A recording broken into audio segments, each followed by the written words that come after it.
All right, so I'm here with Renee. Renee, how old are you? I'm 50. 50. Are you originally from California? Yes, I am. Are you homeless right now? Yes, I am. How did you end up homeless? Um, Basically, I was hit by a car, attempted murder. A person ran me over, a female, over jealousy about 15 years ago. I didn't even know her. It was my second time seeing her is when she ran me over. Um, so I ended up, she got 12 years for attempted murder, for premeditated attempted murder. And I ended up 8 months intensive care. I had to learn how to walk all over again.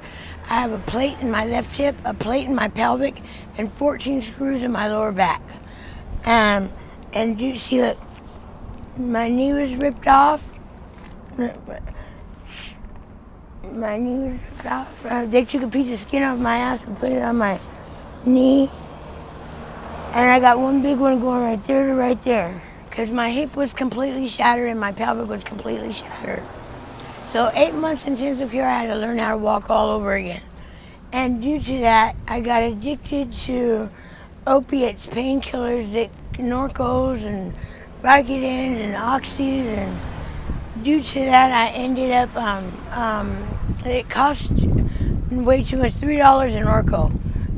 So the cost was just getting sky high. So I ended up getting so lucky, yeah, right. So lucky as to meet a guy who lived at the first house behind the park that is known for selling heroin. 7th Street Park on Mount Vernon. And that's here in San Bernardino? That's here in San Bernardino, and it's called Placentia Park.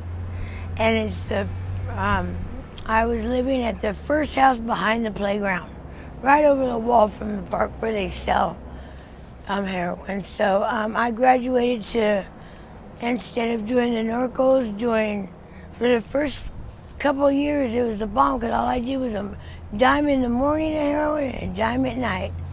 And I graduated the last few years now to a gram a day.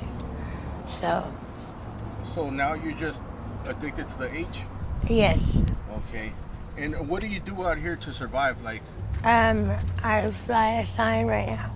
I used to, my thing was boosting, because, I learned to pick up stuff from the stores and become good at it, because I had my one and only child when I was 14 years old, and I got my first place. I'm from Barstow. It was cheap, too, to live. So I got my first place when I was 16, had my daughter when I was 14. She's my one and only. That's all I ever had. Because after the accident, I couldn't have any more kids.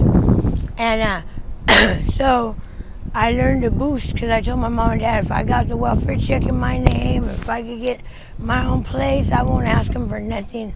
So I learned how to sit my daughter up in the stroller, pull down that little thing, and tell her to lay back, put the blanket over, and put all the food behind her. So it started from there, and I've been boosting ever since. And but that's what I learned how to do best. That was my hustle. okay, and for the viewers that But now I fly a sign. Okay, for the viewers that hear this for the first time and they don't know what boosting is, how would you describe it? What is boosting? Um, Thank God, I'm being totally honest. I do not steal from people. We appreciate It's not in my nature.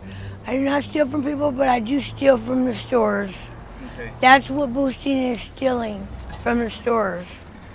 Okay. So you say you've been homeless for what?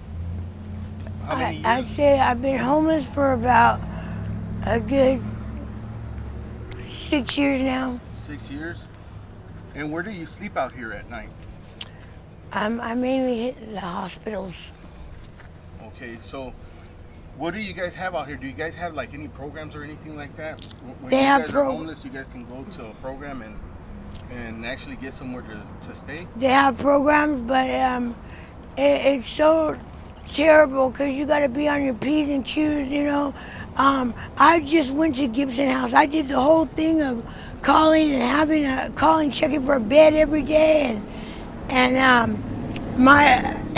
finally one day after checking, I had an authorization number. I would call and give them an authorization number. They'd check and see if there was a bed available. They found a bed for me. And don't you know that I got there to the Gibson house, I was all excited, my new life, my new journey, you know, to better myself. And this was just 2 weeks ago exactly. And I went to Gibson house, and they had a house separate down the street around the corner from the regular house where the ladies are housed at. That house is for you to quarantine and for you to be tested for, you know, COVA, whatever that stuff is, and things of that nature, and detox if you have to. And I was there only like 3 days, and a pregnant lady that was there that was court ordered to be there that just got out of prison. A pregnant lady was starting arguments with everybody around the house, just keeping the remote, not sharing with anybody. So I thought I was doing a good thing by calling up because I know one of the first things that gets you kicked out of them shelters is confrontation or any kind of fighting or physical or threatening. But sure enough, I thought I was doing the right thing by calling the office. I called the office twice and let them know that this girl was going around opening up all our windows, opening up the blinds, and the lady even said, "Oh, that's a no-no. You guys keep the blinds closed at all times, and it's invasion of privacy." Okay, the second time I called and let her know that the lady was running around threatening everybody, and no, she's keeping the remote, and everybody was gonna vote on something, and she was acting like the house manager. So I called. The lady came down. Long story short, said that that's my second time calling. I'm becoming a problem. I'm making everything an issue. I'm turning the little things into something big. I'm like, wait a minute, I thought I was doing the right thing here rather than become back confrontational with her. You know, even the girl told me I'll slap the black off your ass. I was like, oh my God, this girl like 27 years old. And I couldn't believe it. And she even had the whole house down for her because she said, did you guys, because I said, I told the ladies, counselors, that she had told me she'll slap the black off my ass. And she told the lady, did you guys hear me say that? This lady is delusional. She is delusional. Something's wrong with her. She's coming down off her shit or whatever. And I've been clean for 7 months now, she said. I said, yeah, by prison. And the lady said, don't do that, whether she's clean in prison or not. So clearly they were, they all sided up against her, and unbelievable. They said, Miss Jones, we're going to go outside and talk. They went outside, talked for a few minutes, came back to me and packed my things. Just that easy. San Bernardino kind of has this reputation of being a rough neighborhood. How dangerous is it being out here and being homeless in the streets? It's very dangerous. I've within the last year, I know at least 20 or more people that passed away, and in fact, 5 of them were from hot shots. 3 survived the hot shots, and they actually, one looks cockeyed. One of them walks stiff on one side like he has a stroke.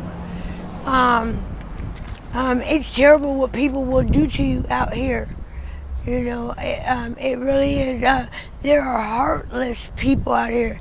If you can imagine the heartless people with no emotions that are in your family or amongst friends, you can imagine them out here, how ruthless, how uncaring, how they'll sit up there and make a day out of telling you how beautiful and kind you are, and then just be ready to get that phone as soon as you fall asleep, or ready to jack you. It's a cold world. And how do the police treat you out here?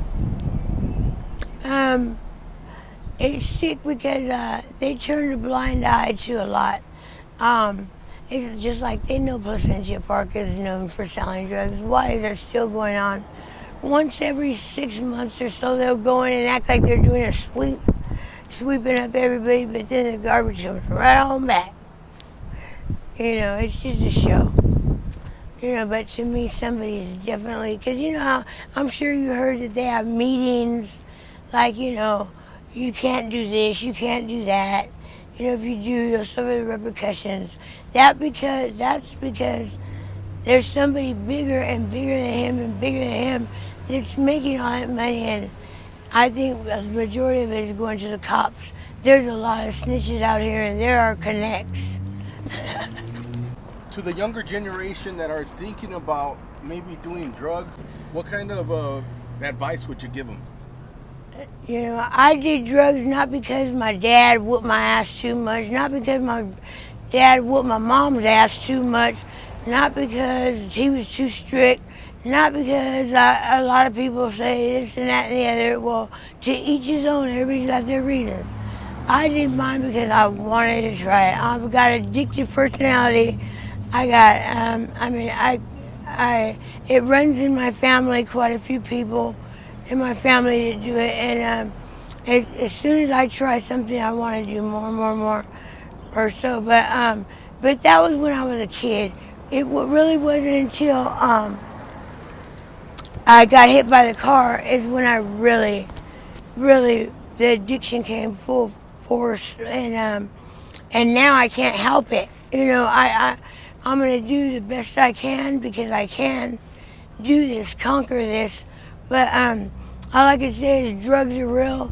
Look at, I didn't look like this before. I should be looking like Mary J. Blige is my same age, Jennifer Lopez, my idols, Toni Braxton, we're all the same age, you know what I mean? I know how to put my makeup on and look good like them, you know what I'm saying?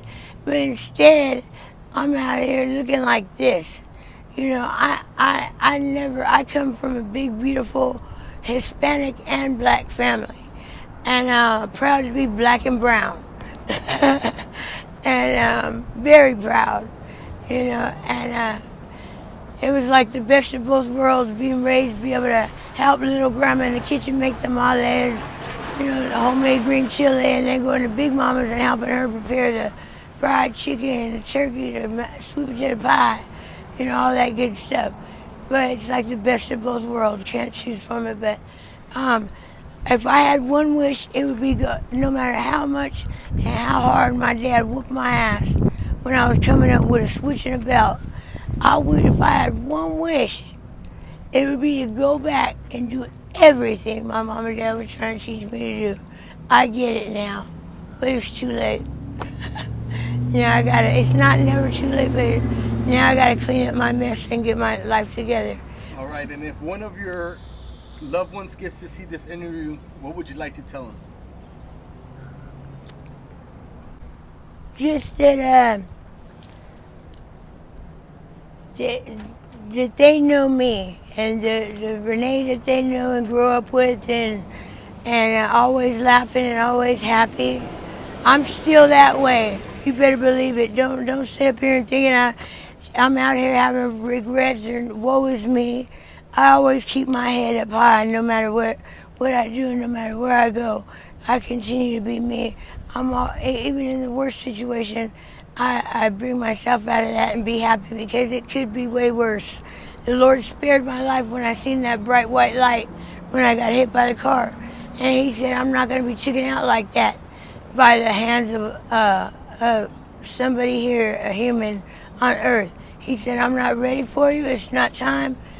Go back, and when you're ready, I'll send for you again, maybe. But you ain't ready yet. So I thank him every day for that, for giving me a second and third and fourth chance to live. So because of that, I'm a very happy person, regardless of what I go through. And they know how much I love them. They know how much Auntie Nene and Nene and all that good stuff. They know how much I love them. But it's just hard. All right, Renee, thank you for this interview. I really do appreciate it. And are you okay with me using it on my YouTube channel? I would wish, yes. Thank you, I appreciate it. Definitely. Thank you.